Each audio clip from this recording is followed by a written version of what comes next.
Especially David, because he's sacrificed a lot to offer me Tamara. And so he's certainly paid the cost. And he's here, and he's part of us. And at Breakout, I'm going to do a breakout called Marriage and Money. And I have a real philosophy for Marriage and Money. You Power Collective, you started with the Marriage and Money talk last year. And that work was me getting to the bottom of what is the purpose of marriage and relationship. And so I'll talk about that again if whoever wants to come to my breakout. But David and Tamara exemplify a power couple. Like, it's so beautiful for me to watch. I get her friendship, I get her business partnership, I get the privilege of working with her every day. But she would not be a possibility for me, friendship, personal and professional, if it weren't for David. And David has her back. He's taken great sacrifice so she could follow her passion and her love. She's not made a dime out of this yet. He's not made a dime. He's waiting. You guys, be prepared to write some checks. No, because David is like, gosh darn it. No, I'm not. No, he just wants his wife to be happy. And he's taken on the cost, and he's her biggest fan, and he loves and adores her and cherishes her. He says it with his words, but more importantly, he shows it with his actions. And I get the benefit of David. And I know if it weren't for him, this wouldn't be a possibility. So thank you, David. Thank you. All right, who wants to talk about money? I do.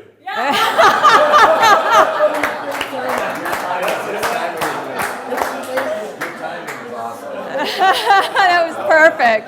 That was almost planted. So anyway. That was a planted. Yeah. So money is a subject I love talking about. And quick story for those of you that don't know. I don't have a lot of time today. I have a lot of story to share, a lot of content to share, and we're really packed. So my team is like, keep your story short, keep your story short. But just a little background is I grew up really poor. I grew up where we didn't have enough food to eat. We really lived off TV dinners, and we'd have to share TV dinners. I wore high waters to school and was made fun of. We didn't have anything. My dad was a barber, and my mom would work at the grocery store. So those were my parents. No one in my family had ever had an education beyond, I don't even know if they even had high school educations, most of them. They did. They were such small 50-person high schools at the time that was education. And divorced family, a lot of abandonment, pretty much raised my own since I was 13, and my parents disappeared, alcoholism. It was, I'm not the only one that has these types of stories, but that's the story, that's the background. So grew up poor. We all have these, it's an ambitious achiever set. I don't know what's inside of us, but we have something that makes us a little bit weird and a little bit different that, it could be total chaos, but we still have this drive or this ambition or this wanting something. And, when we're young, we don't have the narratives of the stories. It's just a sensibility or a feeling or an intuition. So go to college. First one in my family ever to go to college. My family didn't understand why I would go to college. Why wouldn't you just stay in this small little podunk town and work at the grocery store? And got to college by scholarship, financial aid, and I worked. And straight A student, business, accounting, finance, and graduated from college, and I did well. Even coming with a pretty poor education in this small podunk town outside of Sedona, Arizona. Go to college, graduate college, work for Coopers & Lybrand, so I go straight into accounting. I hated it. I thought, what the hell have I done? So I quit my first job after about 9 months. I got one of the highest salaries out of college at this Coopers & Lybrand thing. And thank God at least I didn't stick with it, but then I just dropped out and I moved to Costa Rica for a year. So lived in Costa Rica to find myself, and that's what I have my son doing right now. He's in Nicaragua finding himself, but that was one of the best things that ever happened to me at the time. Come back, life happens, lots of story I'll spare you from, and then I find myself in real estate. And it was an accidental how it all worked out, but being kind of an overachiever type person, I did at a very young age. I was about 26 years old. I got into real estate, and within 2 years in Austin, Texas, I was top 5 in Austin. So within 4 years or 5 years, was always at the top of Austin real estate, and nationally with Keller Williams. I was in Gary Keller's book. I studied, mentored with Gary Keller. I was sort of their rising star super child. I mean, I got all this acknowledgement and stuff because I was so young and just came out of the gate out of nowhere and just overperformed anybody that'd been in the industry for a long period of time. And most of it, some of it, was I'm a simplifier and framework builder and a strategizer. So I did things differently for the real estate industry that tends to just be real estate. So I certainly had that going for me. And then matching up and studying under Gary Keller, like he took me on as his student. And so talk about a gift that, I was a kid at the time, and I didn't even get what a gift that was, really. I was just seeker of knowledge. So studied under him, built this, started building one of the first real estate businesses underneath Keller Williams, which that's kind of the claim of this company, is you can build your own mini business under the big umbrella company. Nationally known with Keller Williams. The whole point of that story is that I started making a lot of money. And, I was late 20s to early 30s, making several $100,000 a year. And just imagine a kid that grew up and had one bra, one pair of jeans that was too short, had like 3 pairs of underwear that I had to wash in the sink so I'd have underwear to wear, figured out how to get ourselves to school, the different things. Imagine coming from that background. You come into this amount of money, what I thought that was more money than ever. What do you do with it? Spend it. You spend it like crazy. You buy everything you couldn't afford to buy as a child.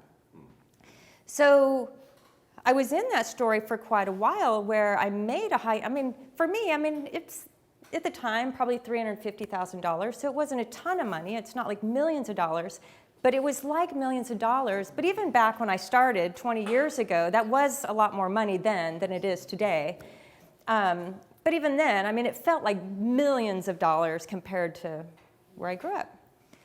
So that's great, made money, except that my marriage sucked, fought all the time. I abdicated the money. My relationship was very verbally abusive and horrible. It sucked, and so then I worked harder to escape, and I made more money, and I spent more money, but I abdicated the money. So that all went on for about 7 years, and then I found myself, after 7 years, getting a divorce. Real estate's 100% commission business, so now I'm a single mom. I was devastated. I was burnout. The whole divorce was horribly ugly, so I went from making several hundreds of thousands of dollars a year to how much? 0, basically. So because I didn't know, how can I be a single mom and raise these 2 kids and try to figure out real estate at the same time? Because anyway, so all of that, when I got divorced, after practically a year divorce, I was the primary wage earner, and so I didn't have any money because I wasn't making any money, but had to pay several $1,000s a month of child support. Found out that we had had over $100,000 in tax liens because I'd abdicated the money, and my husband at the time, I thought, I didn't even know taxes. I just was good at making money. I was so ignorant of the money thing.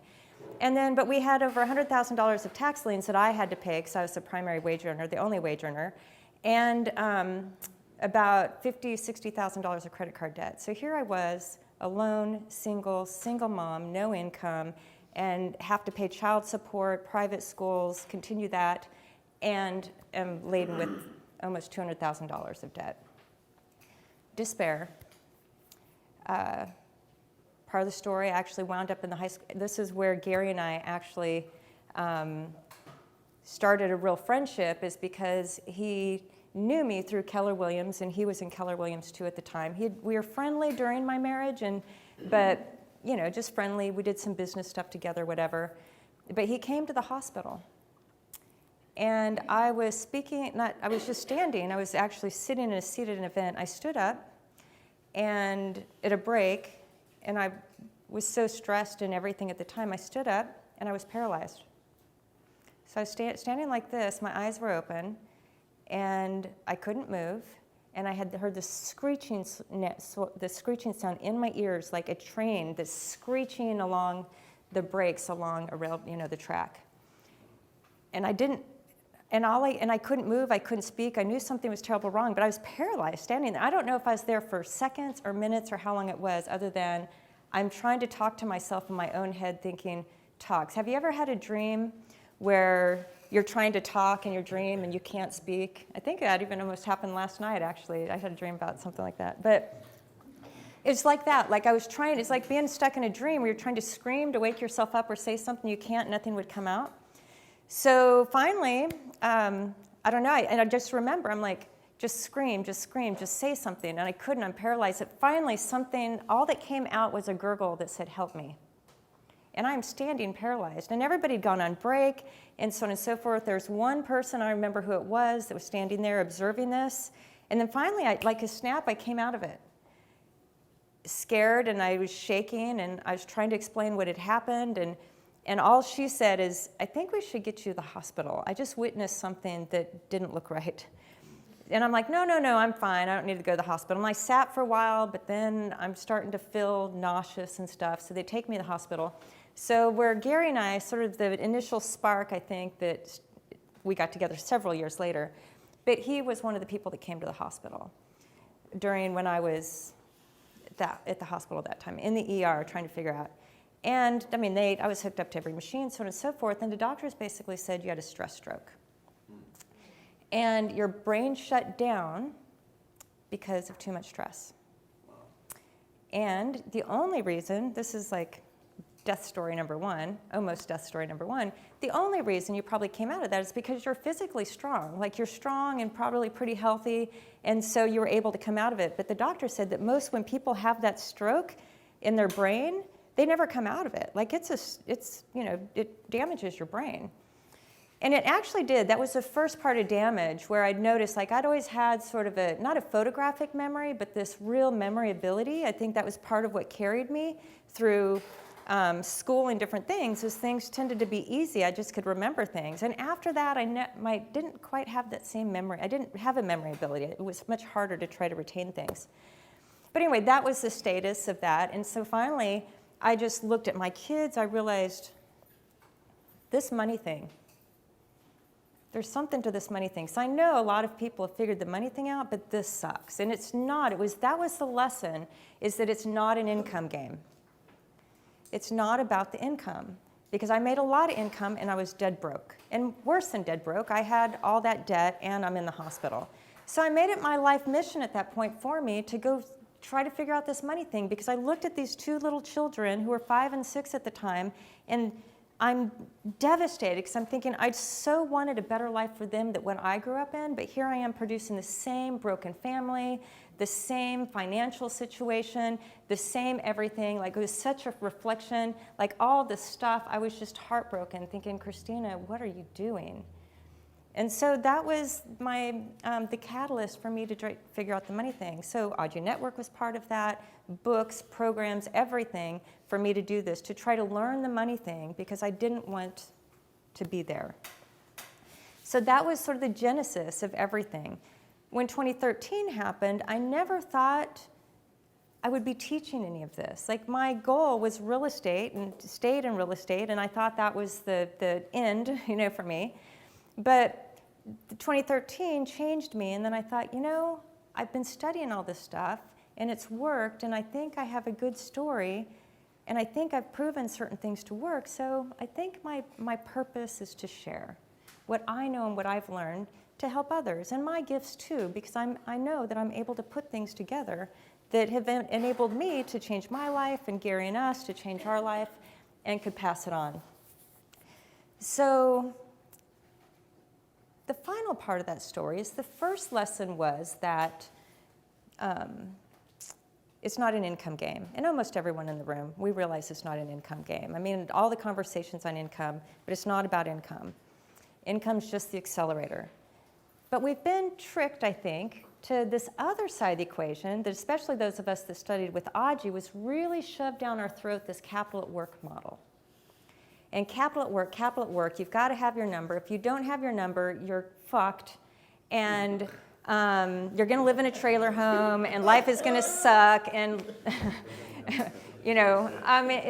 And it created all this fear and this despair and oh my God, and then I'm not living today because I have to go build that tomorrow. And it was dysfunctional. Like it didn't feel good. I'm like, really, is it not supposed to feel good? And I'm not sure, like I don't have the answer, but I just don't think that's the right one. I don't know what the right answer is, but I don't think it's that one. Just like I finally figured out it wasn't the cash that was the answer, it's not this net worth capital at work number either. So what the hell is it? And 2013 was such an instrumental year of what Gary and I did is that, we'd been building, we made it through real estate. I mean, the 2008 crash hit everybody. But those of us in real estate, it hit us particularly hard, didn't it? Yeah. I mean, our livelihood. So luckily, I have such brilliant timing that I founded Good Life Realty the same, like 3 months before the collapse totally hit. So anyway, so brilliance, right? So it was lean, but at the same time, that's when I built the business. So I built and grew the business and the brand nationally during this time of chaos because I was really known in the industry. I came out of nowhere again. Like, who is this person out of nowhere? From nobody, and I'd started the business to the top of the real estate industry. And then my real estate business is the icon of the entire industry. And I was winning awards, disruptor, leader, thought leader, technologist, digital real estate, and I was speaking all over the country, blah, blah, blah, with real estate.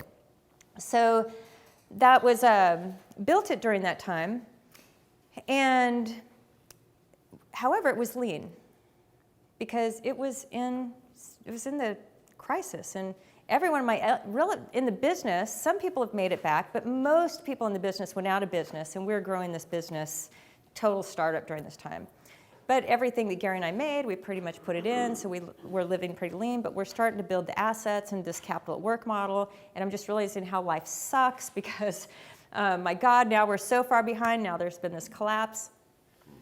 But what was happening is because of that capital at work model, we really were sacrificing life. Like we weren't living. And everything was like just capital at work, hit the number, sacrifice our family, sacrifice our vacation, sacrifice things that are meaningful, sacrifice everything for the capital at work number, and now, oh my God, we're so far behind, we've got to even sacrifice more and compromise more and give up more and not live today, live in the future. And you see how that can go? And that was the energy, that's how we lived our lives. And then I get sick. Now, luckily, we did have some assets, but we drained all of our cash when I was sick. So it was very expensive. It was, over $250,000 in 2013 just to get me healthy. So fortunately, we did have some cash sitting there, and we didn't have to liquidate everything. But the moral of the story is that we're just making it out of subprime, just starting to make money and build again, and then I get sick. So coming out of the sickness, it's like, okay, it's not the capital at work model. That didn't work either.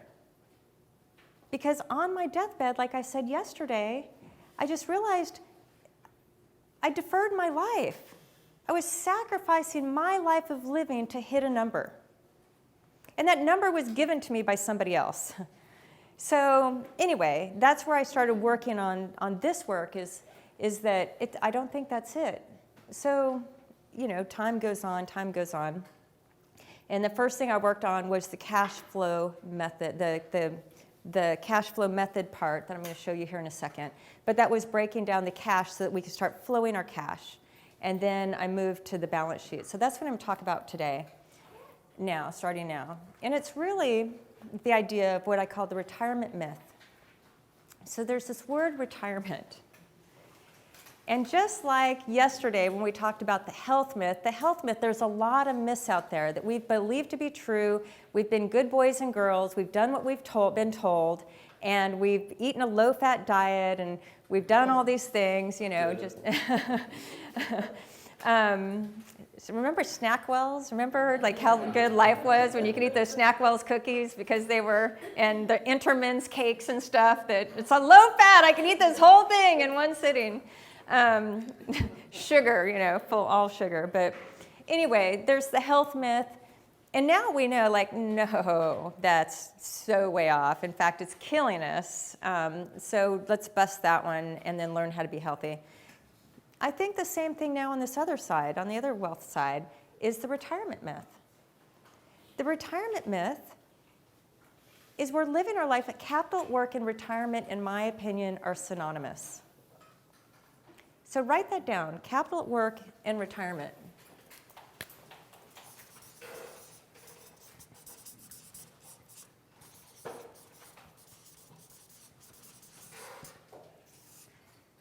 So here's the problem with this. Do you know that the word retiree was really only used after 1935? So 1935 was the Social Security Act, or right around there. Those history buffs might be able to tell an exact year. But that was Social Security. So the word retiree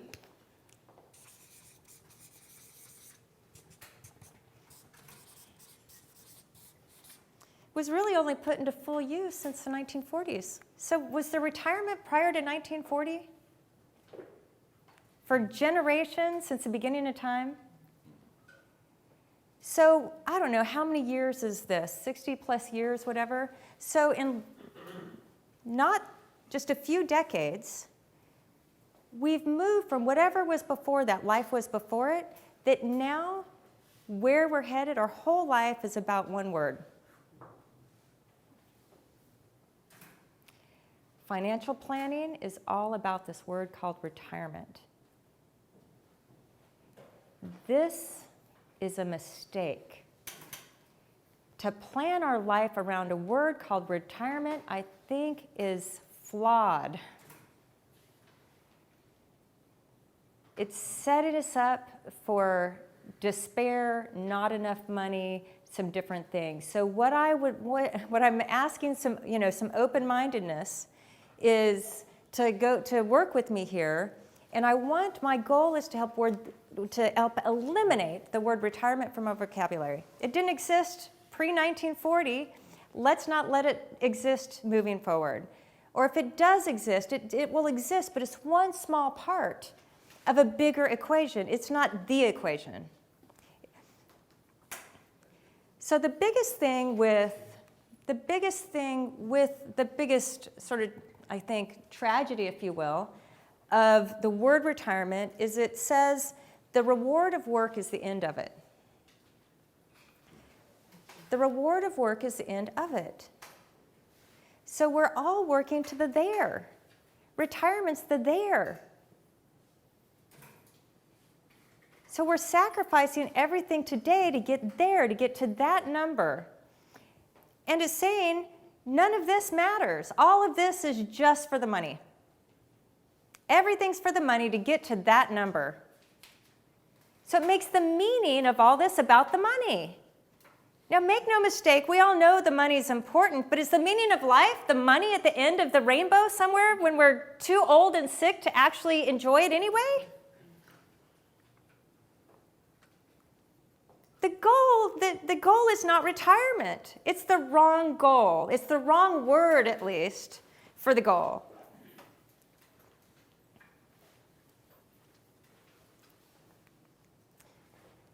Retirement says, part of the myth is that retirement says that the idea here, the concept and the word and the way we've set it up and the way planners have set us up makes us think that retirement and leisure is good for us. Because don't we all visualize, haven't we been told, and haven't all the ads shown us that when we have our gray golden hair, beautiful, yeah, that we have here, that we're on a cruise ship for the rest of our life, on a hammock, golfing every single day. And we just think the life of luxury exists after retirement.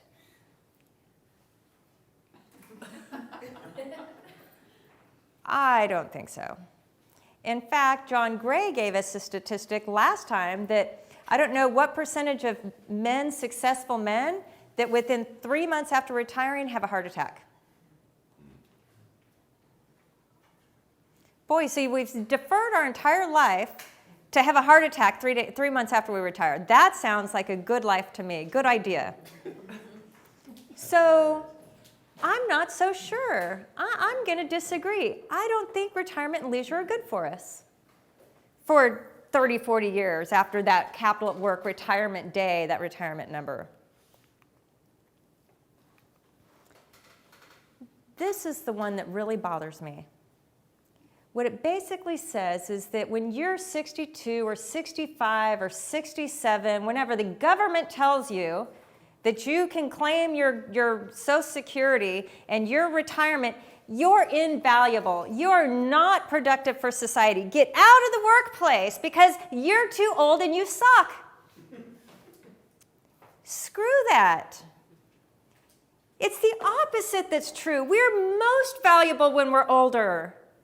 That's when we have knowledge and confidence and experience and stories. That's when we can help the future generations, because up to then we're trying to figure this shit out. That's when we can stand solid. No, young child. There's a better way. Let me teach you. Let me show you.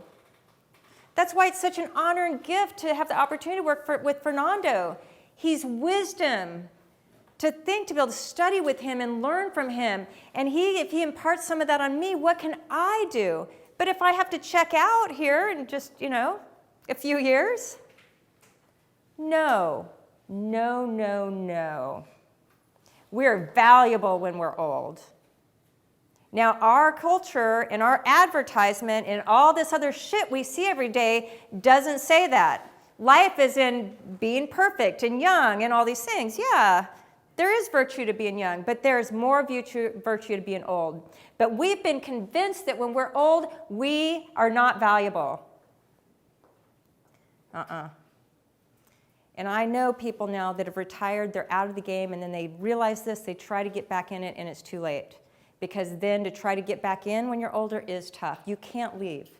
But we shouldn't want to, most of us don't want to leave. Sure, we don't want to work the grueling hours necessarily. We want the freedom, peace, but I call it a continuance.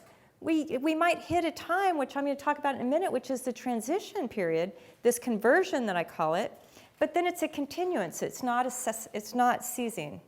It's not cessation. It's continuance. We continue after we're old. After we reach a place of not retirement, I'd love for you all to replace the word retirement with the word self-actualization.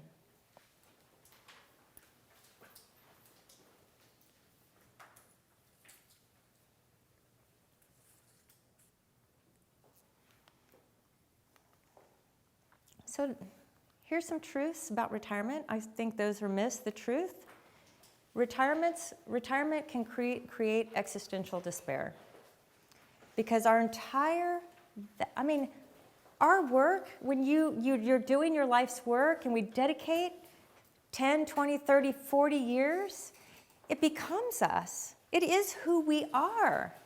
So are you saying the day after you retire that you're no longer that anymore? The game over, that's not you, you're a retiree?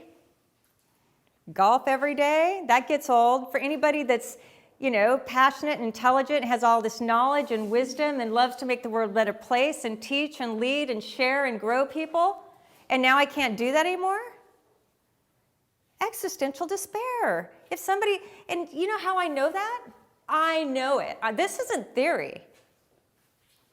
Because when I was sick, and let's just say the retirement will price for sick, what I missed is I couldn't be me. I couldn't go do what I love to do. There was the existential despair from the realization that I'd sacrificed so much of my life for that number, and the other side of it was I was bedridden. And I couldn't do what I loved. I couldn't be in my business. I couldn't grow my people. I couldn't create. I couldn't do. And I was devastated.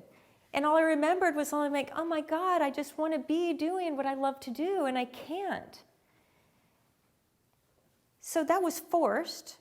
We're choosing this. And we don't realize it until, I didn't realize it until I was on my deathbed, to really understand, this is my life's work. This is me. This is who I am, and I miss it. I want to be me. I want to do what I do. But now I want to do it for the love of it, not the money of it. And make a lot of money doing it. But that's the thing, is that I think retirement is set up, when we're game over, it's going to set us up for some sort of existential despair and regret. And here's another truth, and I'm going to show this in a minute, is most of us can't afford to retire in the capital at work model. Officially retire. So there's just, what financial planners have done for us is they've set us up not to have enough money to retire. And the shame of that is we don't realize it until after the fact. At least maybe I can rephrase it. We can't afford to retire without our standard of living going way down. Who wants their standard of living to go down when they retire? Anybody? You want it to go way down? No. We want it to keep going. Just keep going and maybe go up, but certainly not go way down. That's the way most people, the way we're setting up our capital at work number, can afford to retire. And I say that retirement is not good for our health. It's the exact opposite. Studies show when people retire, their cognitive abilities go down like 60% within 12 months of retirement. That's a statistic, I think, that can back this claim that retirement's not good for our health. And I've just talked to a lot of people that they're trying to figure this next thing out, and they don't feel good. They're not happy. They're like, I don't really care about golf. I actually miss who I used to be. And what retirement is retirement is about putting our life on hold. It's saying that retirement is, the goal of life is retirement. So this whole model says the goal of life is retirement. No, the goal of life is not retirement. You need to figure out what it is. What is your goal of life? But we're set up culturally to think the goal of life is retirement because we've been told that. And what retirement is means we're putting, by nature of that, if the goal of life is retirement, we're putting their current life on hold.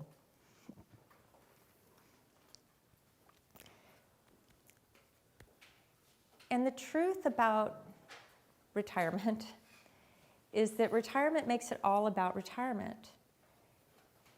And versus reaching a place of retirement, maybe we want to replace the word retirement with other words, and one word could be legacy. What if we just change the word? The goal of life isn't retirement. The goal of life is legacy, self-actualization.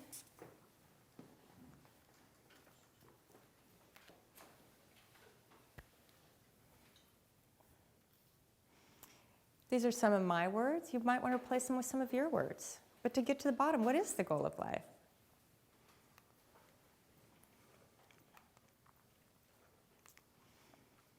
So really, to complete this part is to maybe leave with you with the magic is not in the number. There's no magic here. The magic is not in a capital work number. It's not an asset net worth number. Net worth is a means to an end. It's important. We need to measure it. We do need to build net worth, but not for net worth's sake, not for capital at work's sake, not for retirement's sake. Then why?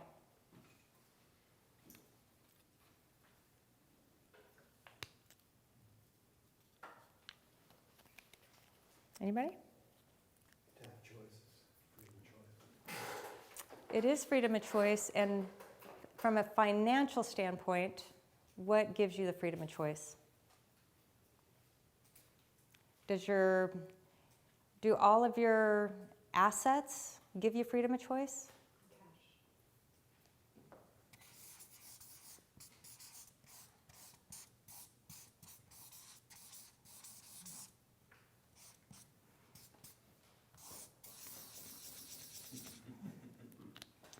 Your cash does. Your assets only matter to produce cash. The objective is cash flow. It's not capital at work. It's not net worth, and it's not retirement. Cash pays your bills.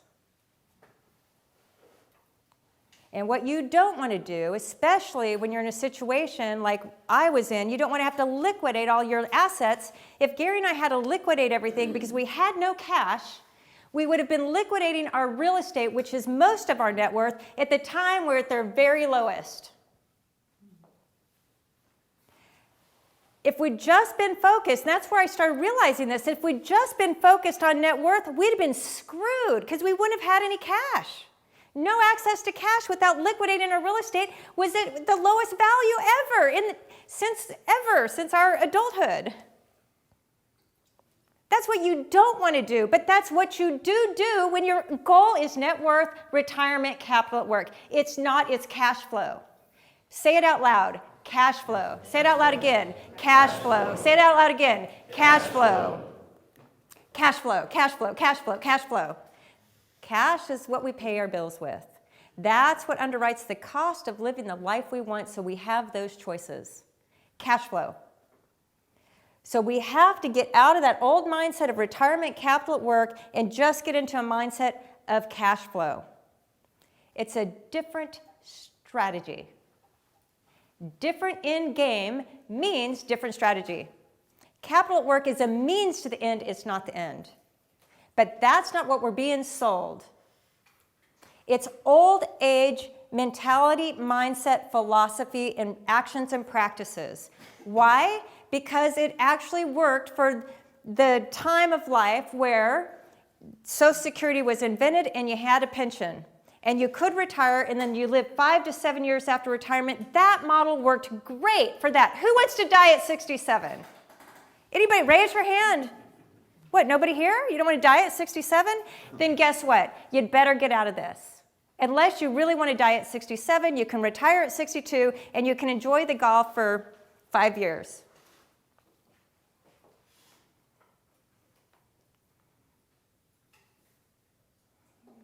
Did I mess up? Oh, I probably must have clicked a button.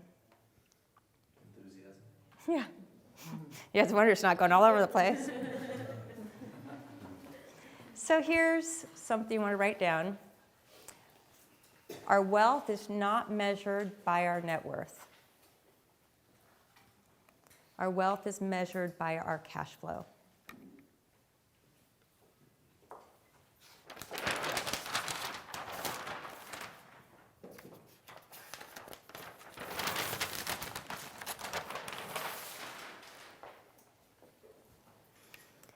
So I want to talk about some differences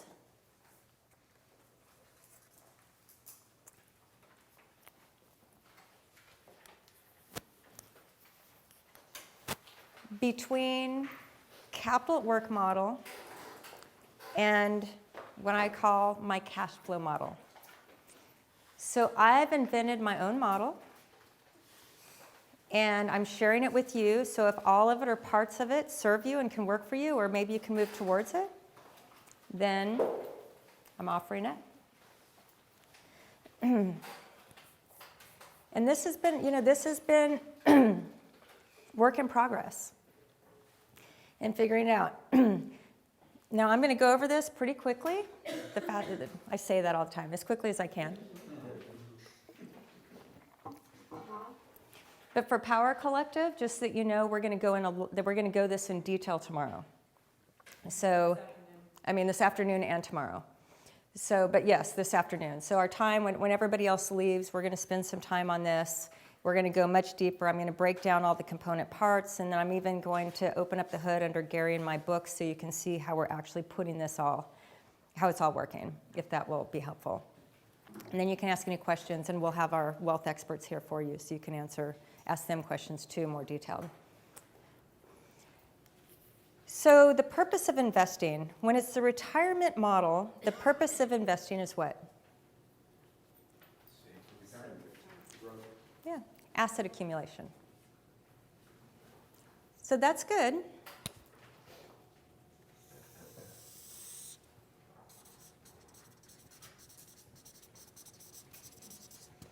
So the capital at work retirement model is all about one word, accumulation. Accumulation of what? Accumulation of assets. That's an important piece. But there's elements missing. There's just parts missing. What's missing is the whole other side of the triangle. So what I want to talk about is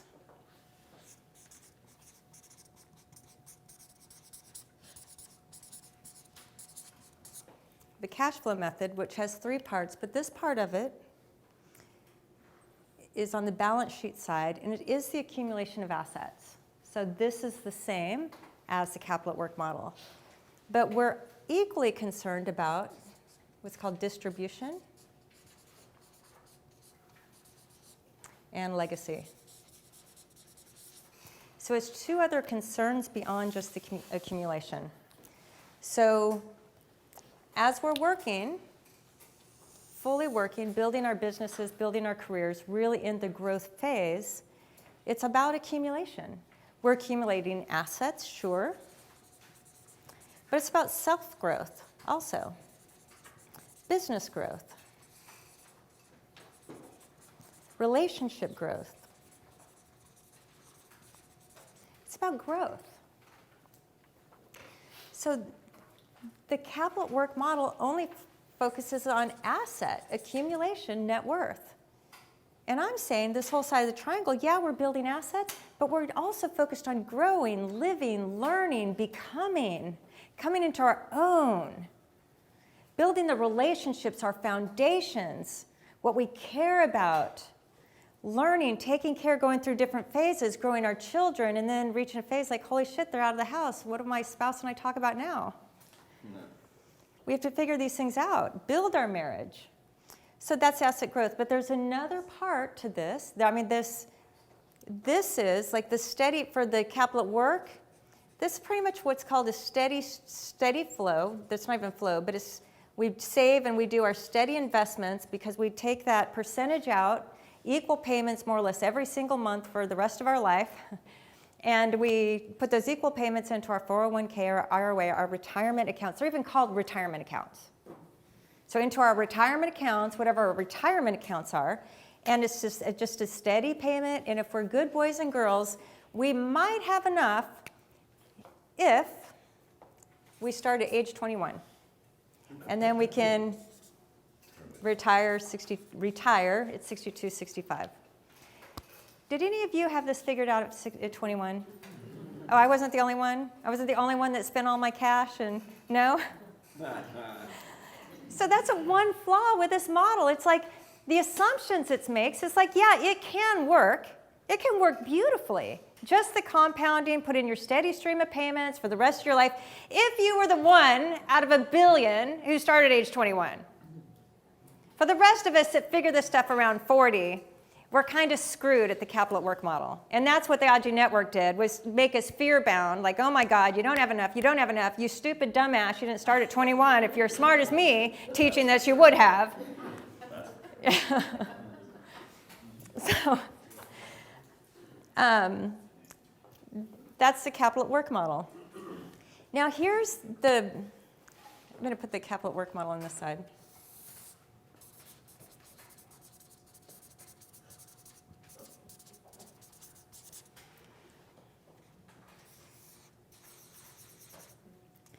So it just focuses on this. This is completely missing in conversation, and what's on this question mark is called something.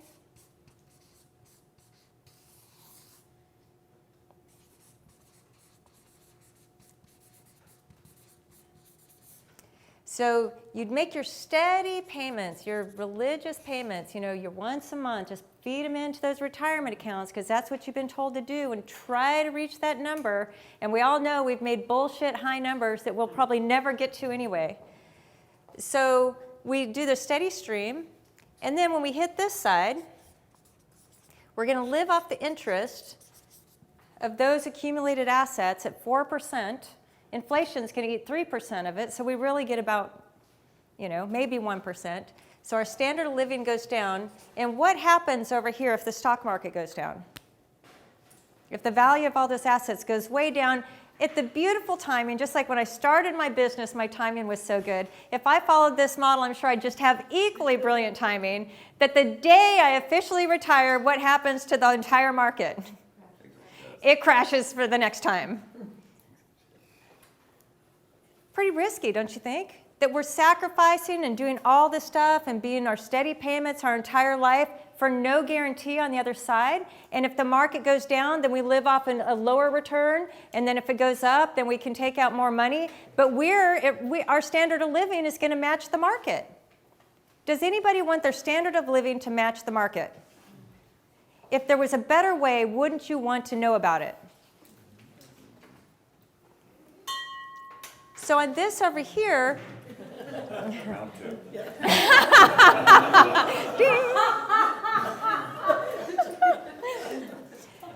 so over here, we're doing this, but one of the differences is we're not interested in the steady flow.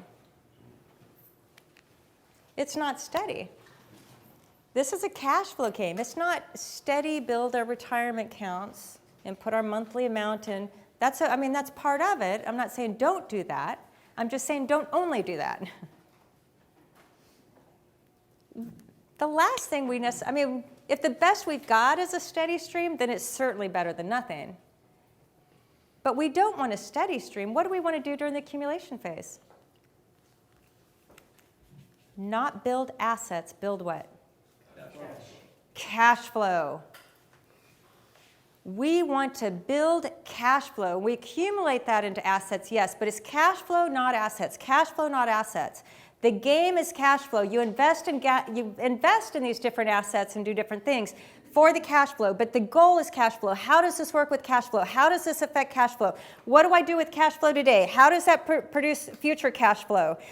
How much cash flow to take out today to live this lifestyle that's a good blend for this without sacrificing too much in the future?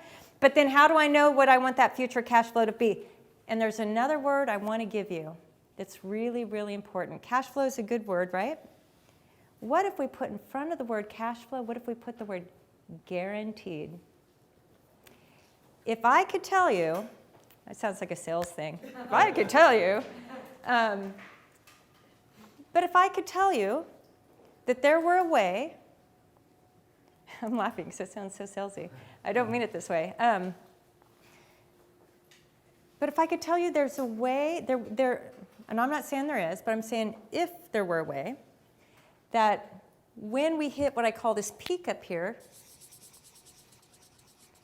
at some point in our future, wherever that peak exists, that we could be guaranteed a steady flow of cash flow that would cover the cost of our lifestyle for the rest of our life, 100 plus years, would you live a little bit differently today? Yes. We would, wouldn't we? So we're sacrificing so much today because the future's uncertain. It's scary. It's trying to find this balance, and we're trying to figure out the capital at work and the planners, and the only way the capital at work model can really work is sacrifice, compromise. The name I give the retirement is what I call the deferred life plan. If you want to defer life and still probably not have enough, then capital at work is a good choice for you, which is the only choice that most of us have been given. So capital at work, maybe you pull out your 4%, most likely your standard of living is going to go down one way. It's risk and uncertain because you're going to be matching the volatility of the market. And the future is getting really uncertain. Don't we love our presidential choices? Like how confident are we on our future?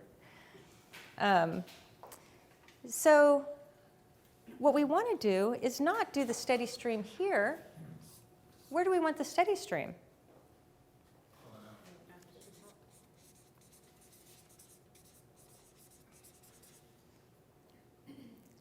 In the future, when we can't work as hard, or we don't want to work as hard, at that time when we're transitioning.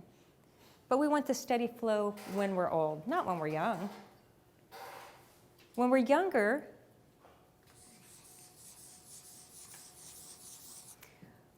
We want cash flow, and we want to build, we want to create momentum, we want to move our cash, we want to create velocity, velocity, velocity, velocity, build, grow, put it to work. And when that becomes the goal, the velocity of cash flow, not put money in retirement accounts, but how do I grow and move and multiply my money during my accumulation phase, that's what we're looking after. That's the strategy we want. Cash flow accumulation, growth, velocity. That's the game. But guess what? Here's the bad news. This is the real sucky bad news about being on this side. You can't abdicate your money to the planners. You can't just go put it in your passive investing accounts like we've been told to do, abdicate it to the planners, have them out there, never touch your principal. Who's getting the benefit of all of our money sitting in the market? All the way during accumulation and growth, and then when we don't touch it all the way out, who's winning? Money managers. We're not even able to touch the whole thing we've worked our whole life to build in the first place, because we're just supposed to live off the interest so that we can have enough to carry out for the rest of our life, because we don't want to run out $1 short the day before we die. So it's velocity of cash. We're young. That's why we need our health, our energy, our vibrancy. No getting tired at the end of the day. No, like I'm just too tired. No, that's why I need you healthy first. I've gotten some criticism. Christina, we're here to listen to you about the money, and you're teaching me about health. And I'm like, you don't get it. If you don't get your health first, the money doesn't fucking matter. So you get your health, and now we're going to build our wealth, and we're going to build it together. Collective intelligence. Doing this alone is really hard, and it may be impossible. You can give your money to your planners alone. You can't do what I'm teaching you alone. You better have a very good network to help you do it, because that's the downside. The downside is you have to be in your money to do this. You have to look at your money. You spouses, you've got to talk about money. You've got to get good about talking about money. It needs to be the framework, one of the frameworks of your marriage. Otherwise, it won't work. Because you're talking about your money, you're building it, you're strategizing it, you're moving it, you're locating it, you're in it, you're touching it all the time. Because this is accumulation phase. That's why we need our health. That's why we need our energy. We're building our minds. We're smart. We're all at the age now, we're outside of our 20s. Most of us are well into our late 30s, 40s, and even getting into 50s. This is when we finally coming of age where I know my shit. When I was my 30-year-old self and my 20-year-old self, I didn't have my confidence. I didn't know enough yet. Now I know. I know what I know. No, I know what I know, and I know more of what I don't know. So this is the time when we put this to work. These are the best years of our life. We are in the best years of our life to build velocity, and I don't want you to waste it. So that's what we're doing in accumulation here. And then we want our steady stream. I'm going to talk about this in a second, but our steady stream is when this is called distribution. This is the distribution. This is the accumulation and multiplication of cash, and this is the distribution of cash.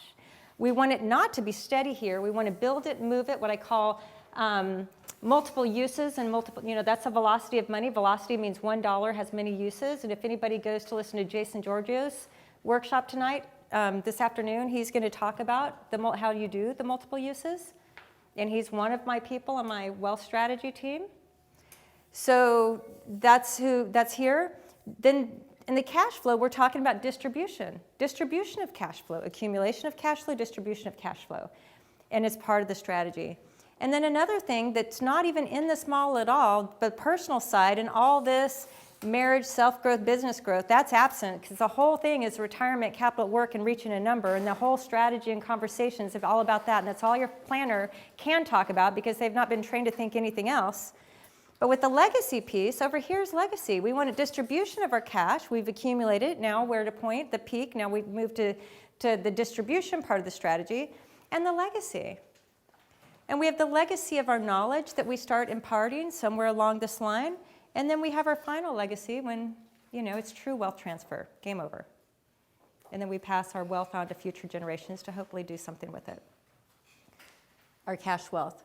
So this is what am working on and what I call the cash flow method, but it's a 3-part. It's accumulation, distribution, and legacy. It's not just about a cash flow number. So how does cash work? How does cash flow work?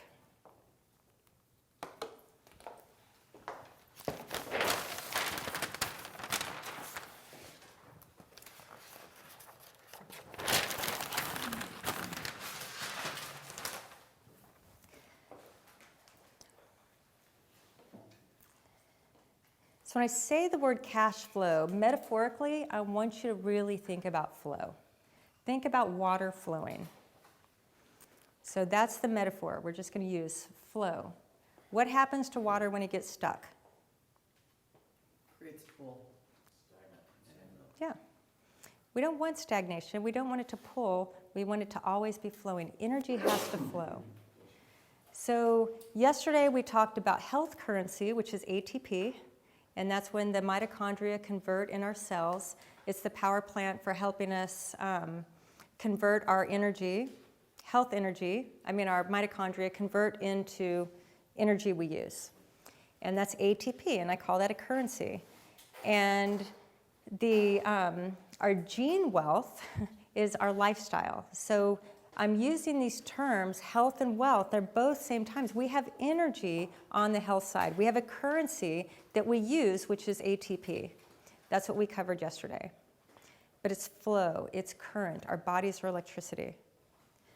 On the money side, we want flow. We want movement. We want energy. We don't want our cash to stagnate. We want it to flow. So currency.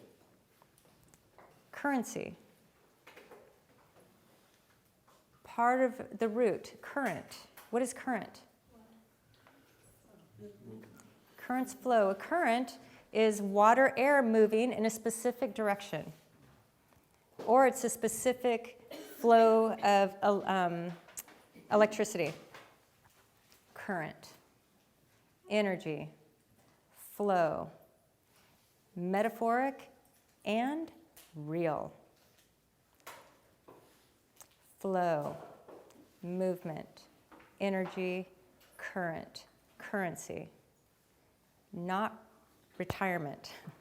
Okay? So here's how it flows.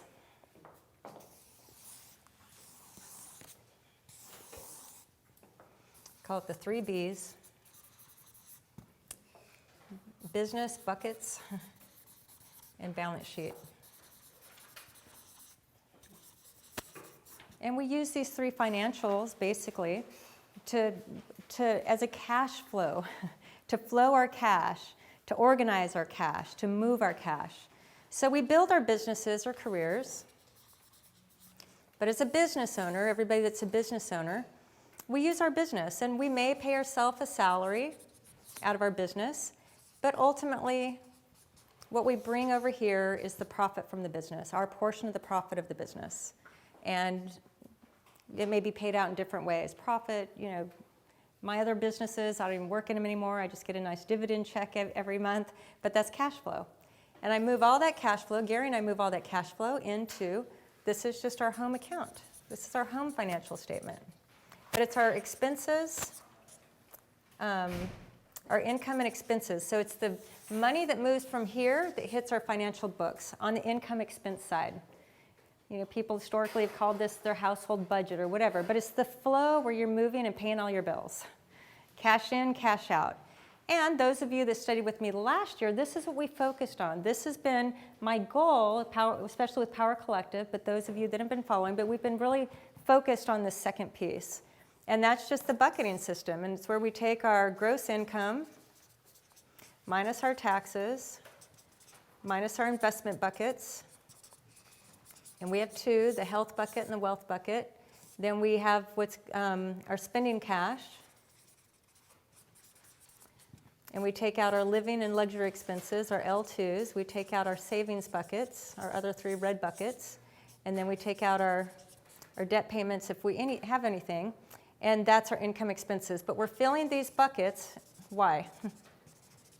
For savings and investing. So this is how we save. We flow our cash into these different buckets, accounts, so that we can do something with this money, not to sit there. The buckets are not, you sit in the buckets and you let the water stagnate. You move the money out of the buckets. So the question is where do you put it? But this is what we've been working. I've been working with you all on this for the last year so that once we had this, then I could move you to this part. So now we're on part 3. We haven't even touched this. This is going to be, we're going to be moving into this next and really learning how, and even Kelly Kidwell is going to talk to us this afternoon a little bit about how to really move money through our business books, especially for business owners. But we move our buckets, so now we take some of these buckets, our investment buckets and some of our savings buckets, and our buckets go on our balance sheet. And it's a living balance sheet, meaning it's alive. It's moving. We're not just sitting there and forgetting it, and we let those assets start to accumulate so we can look really good to our friends and show them, we have this really great net worth. Like, who cares? What's the cash flow? That's my question. Show me your cash flow. So on the living balance sheet then, on the balance sheet side, this is where, what are we putting on our balance sheet? And that's what we're going to talk about. But this is how cash flows. So the cash flows from our business. We move it into our buckets. We live off everything else. We move our buckets to our balance sheet. And it's not just the accumulation of assets. And the balance sheet is where everything rests. But then we're going to, off our balance sheet, we have cash flow that we generate out of these assets. And then we're going to move it back over here and back over here. And this moves here, and this moves here, and that moves here, and this moves here. And that cash, this is what I'm talking about. The cash is never idle. The strategy is to move the cash. It's moving all the time. M2, movement. Multiplication. But that's what we're doing, moving, moving, moving. So quickly, to complete this talk, is that the capital at work is here on the 1, which means you're just pulling your money. It's a lake. Great, your little steady payments are going. That lake's going to continue to grow a little bit over time, and you hope the lake is big enough, and you don't really touch the lake. You just live off a little bitty cash flow at the end. On the other side is the cash flow method. So it's where the formula for capital at work is wealth equals money times rate times time. And the formula on the cash flow side, on this side, is wealth equals money times rate times time times velocity.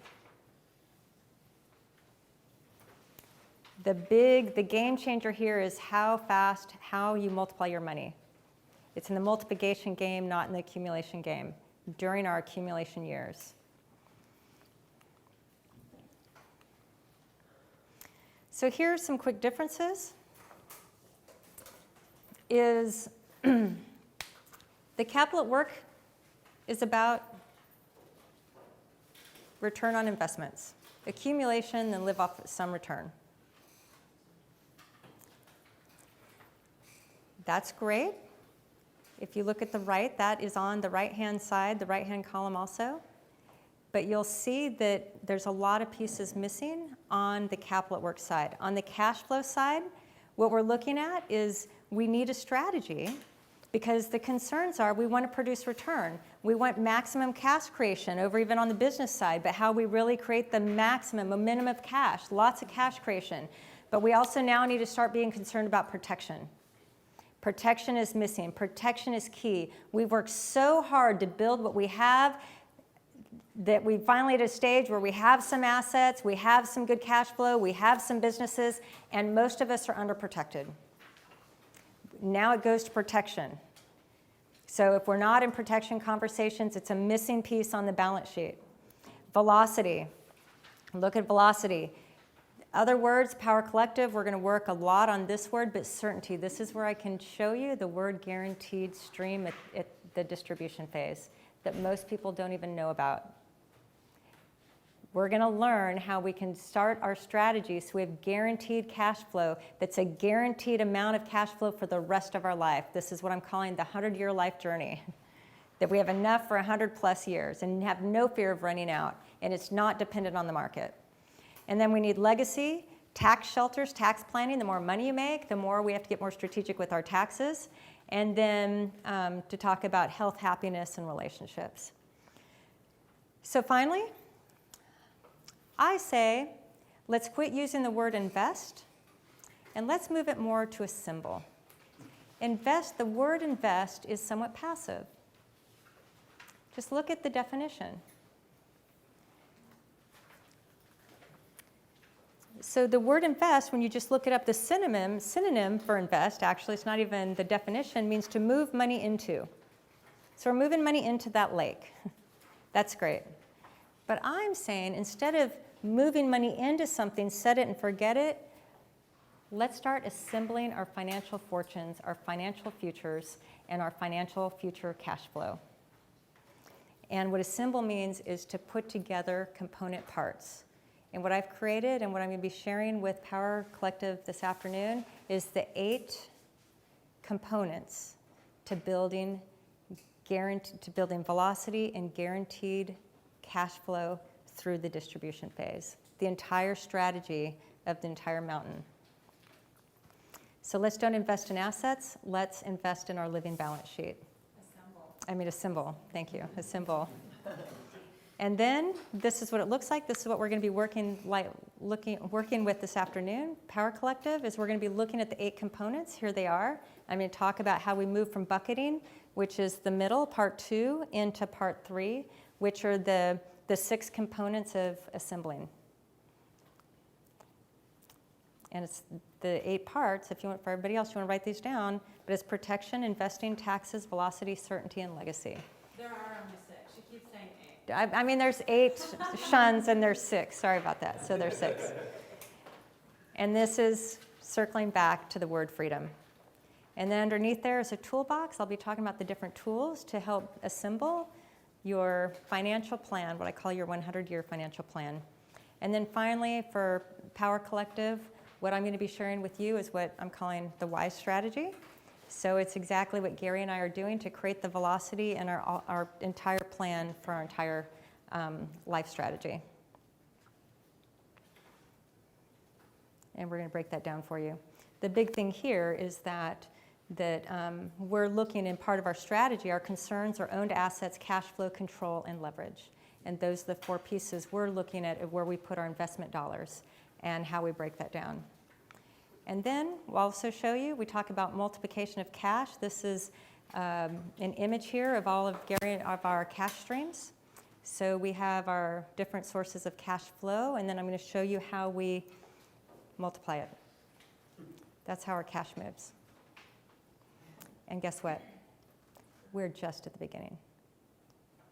It's already gaining velocity. It's one of those things now, really, it gets to a place of security. You know, when you just have enough. We're not over, but if we were, we've got everything we need. We've got enough cash flow, and we've got a guarantee. That's security. It just feels good. And then better yet, we're just at the beginning.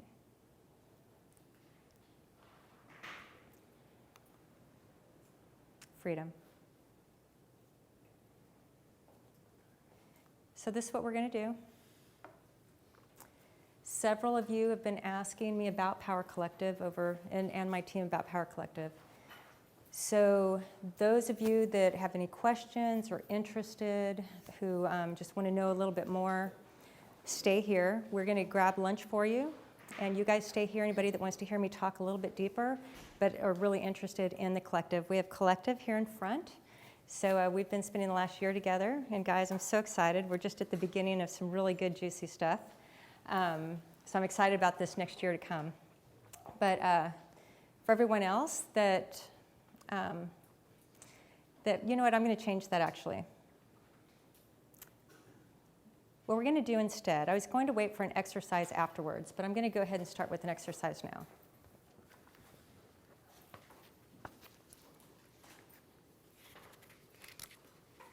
In your books,